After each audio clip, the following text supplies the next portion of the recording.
I'm reading through the long-form pieces or sections from my book, May It Be So, a book I put together with my friend Scott Erickson, who's a brilliant illustrator and communicator, storyteller, who did all the illustration for the book, the cover, and all of the 40 images in the book. The long-form sections are meditations of mine, personal meditations on 7 of the phrases, the movements that make up the prayer we call the Our Father or the Lord's Prayer.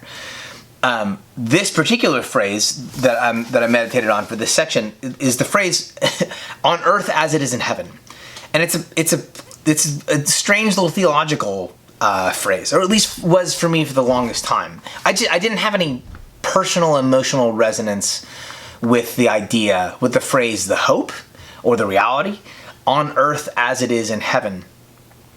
The thing that's changed that over years has been paying attention to both the theology and the lived experience of people who aren't like me, people who are less privileged than I am, people who come from very different and sometimes very different and much harder backgrounds and histories. Paying attention to Black theology, paying attention to the lives, the history, the theology of women. There's this wonderful story, part of the story in the book of the brothers Karamazov, when Alyosha, who's really the main character, goes to his mentor figure, a guy named Father Zosima, and he says to Father Zosima that he's losing his faith in God, and he's not so sure he believes in heaven anymore. And what Father Zosima says, as not really a cure, but it's a sort of discipline in that direction, he says, serve the poor. That when I reorient my relationship to and open myself up to the lived history, the lived experience and theology of less privileged persons than myself, specifically the poor, it changes my relationship to my earthly experience, and that changes the way I understand heaven. So this is a story about me engaging in that very discipline of paying attention to the lived experience, engaging with the lived experience of someone who is not like me, who is differently abled than am I, on earth as it is in heaven. This will be a completely full flight. It was the announcement I had been dreading. While I consider myself an extrovert, once I've hit my interpersonal limit, I'm really done engaging with people. That's so true. I've been on the road for a week and a half, and I was hoping to have at least one seat between mine and the passenger in the same row. Alas, that would not be the case. I pressed my earbuds into my ears. I pulled my sweatshirt hood up over my head and leaned against the window of the airplane, pretending to sleep and fully intending to ignore whoever sat in the seat next to me. That person's name was Joe. I knew his name because immediately after sitting down, he started talking to me. It wasn't a gentle, neighborly interruption. The tenuous space that I created with my headphones and hood had been broken by an onslaught of requests and apologies. Excuse me, I'm sorry, but hi. Hello, excuse me. If you don't mind, please, sir, excuse me, pardon me, excuse me, sir, I'm sorry, but... I pulled my hood off, removing one of my earbuds. Hi, can I help you? Hi, my name's Joe.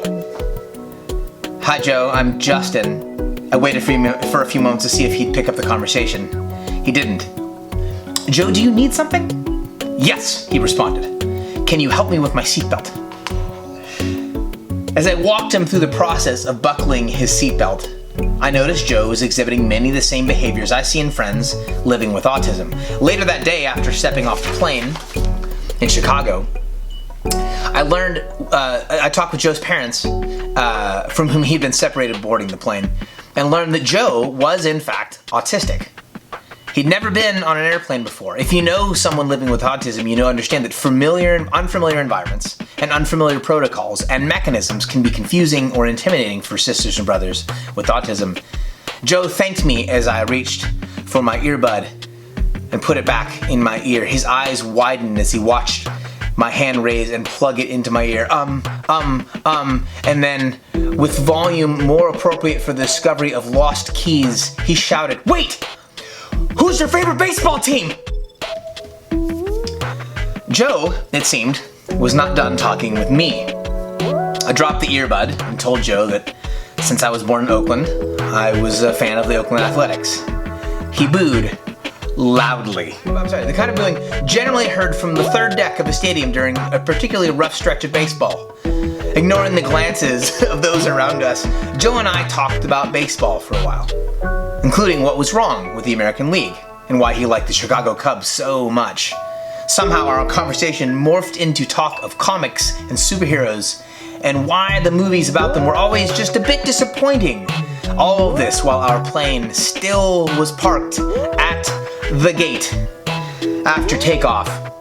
Things quieted a bit between Joe and me. That is, until the steward came down the aisle with peanuts. I opened my 2 bags and quickly consumed the contents of both. Joe, on the other hand, sat struggling with his peanut bags.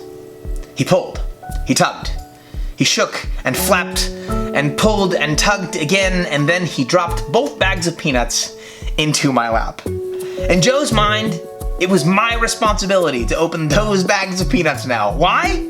Because I was the person sitting next to him. And that's the way the world should work. Proximity should come with responsibility. And we should take responsibility for those near us with a sense of discovery and adventure. As I said goodbye to Joe and his family at the airport, I hoped he would remain relentlessly committed to the way he saw the world, and that his hopeful optimism wouldn't be worn thin by disappointment. I hoped he'd keep expecting the people around him to live up to the best parts of themselves.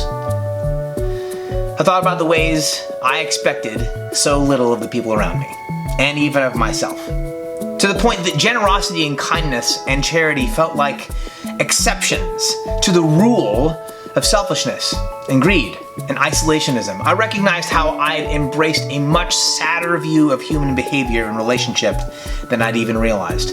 One in which I expected people to hurt one another and cause damage. But what if that wasn't the case? What if I believed that neighborliness was as fundamental a human reality, and that variations from that neighborliness were actually tragic departures from reality? What if a vision of the world made right was at the center of my psychology? How would I live differently? How would I love differently? Maybe I'd quit far less often than I do. Maybe I'd give weary travelers the opportunity to live in to their better selves. I grabbed my bags and walked across the street to the shuttle that would take me to the airport parking lot. After I boarded the shuttle, I reached one again for one of my earbuds and then paused. And I dropped my earbuds to my chest. Someone might sit next to me. Something good might happen. And I didn't want to miss that. In fact, I think I'd rather expect it. On earth, as it is in heaven.